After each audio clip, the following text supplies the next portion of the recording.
Bismillahirrahmanirrahim. Assalamualaikum warahmatullahi wabarakatuh.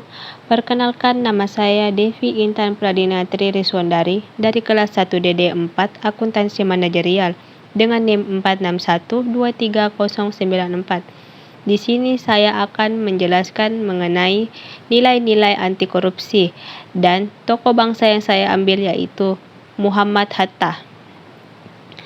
Sosok Muhammad Hatta dikenal sebagai seorang negarawan besar Indonesia. Selain menjadi ujung tombak dalam beberapa perundingan dengan pemerintah kolonial Belanda, Hatta adalah ekonom jempolan dan orang pertama yang menjabat wakil presiden. Kisah hidup Hatta penuh warna. Dia lahir di Bukit Tinggi pada tanggal 12 Agustus 1902 dalam keluarga yang dipengaruhi dua hal. Berbeda, ayahnya yang berasal dari keluarga ulama, sedangkan ibunya berasal dari keluarga pedagang. Namun, Hatta yang terlahir dengan Muhammad Attar tak lama menikmati belayan sang ayah. Saat Hatta berumur 7 bulan, sang ayah meninggal dunia. Muhammad Hatta memulai pendidikan di Sekolah Rakyat Melayu Fort de Kock pada 1913. Hatta pindah ke Europees Leger School atau ELS di Padang pada 1916. Setelah lulus, ia meneruskan studi ke Mir Uitgebreid Leger Onwes atau MULO di kota yang sama. Sejak masuk MULO inilah Hatta mulai tertarik pada pergerakan. Ia lantas bergabung dengan Jong Sumatren Bond. Di sana, hingga 1921, Hatta menjabat bendahara.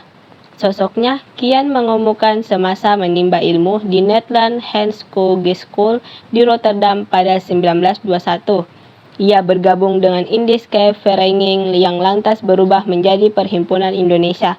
Pada 1926, Hatta menjadi pemimpin organisasi pergerakan nasional di Belanda tersebut. Karena pengaruhnya yang besar, Hatta berkali-kali ditangkap dan diasingkan oleh pemerintah kolonial. Namun, perjuangannya tak pernah berhenti hingga sosok yang mendampingi Ir Soekarno memproklamasikan kemerdekaan Indonesia pada 1945. Selain menjadi wakil presiden, Hatta juga sempat menjabat Menteri Luar Negeri dan Perdana Menteri. Hatta meninggal pada 14 Maret 1980 setelah dirawat di Rumah Sakit Cipto Mangunkusumo, Jakarta. Jenazahnya kemudian dikebumikan di TPU Tanah Kusir.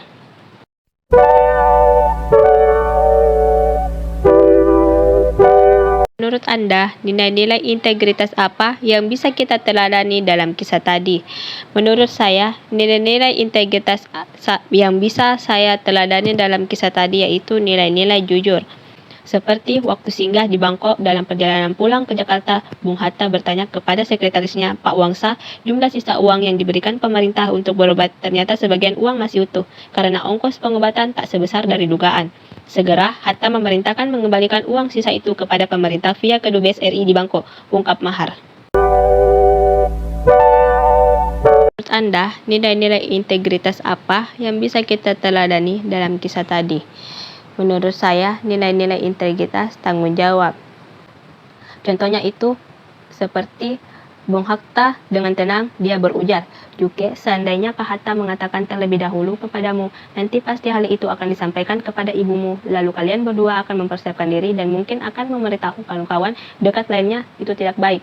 Kepentingan negara tidak ada sangkut pautnya dengan usaha memupuk kepentingan keluarga. Rahasia negara adalah tetap rahasia. Sungguh pun saya bisa percaya kepadamu, tetapi rahasia ini tidak patut dibocorkan kepada siapapun. Biarlah kita rugi sedikit demi kepentingan seluruh negara. Kita coba nabung lagi. Nah, menurut Anda, nilai-nilai integritas apa yang bisa kita teladani dalam kisah tadi? Menurut saya, nilai-nilai integritas peduli. Seperti contohnya, Bung Hatta tak pernah bisa memiliki sepatu Bali idamannya itu. Sebenarnya bisa saja Bung Hatta merealisasikan keinginannya. Dia tinggal meminta bantuan orang lain untuk membelikan sepatu itu. Namun, bagi Bung Hatta, itu mencederai prinsip hidup dan kesetiaannya kepada negara. Prinsip anti korupsi apakah yang masuk dalam ketiga cerita Muhammad Hatta berikut? Yaitu prinsip kewajaran atau fairness. Ini ditujukan untuk mencegah terjadinya manipulasi atau ketidakwajaran dalam penganggaran, baik bentuk markup maupun ketidakwajaran lainnya. Sifat-sifat prinsip kewajaran ini terdiri dari 5 hal penting, yaitu komprehensif dan disiplin, fleksibilitas, terprediksi, kejujuran, dan informatif. Sekian dari saya. Wassalamualaikum warahmatullahi wabarakatuh.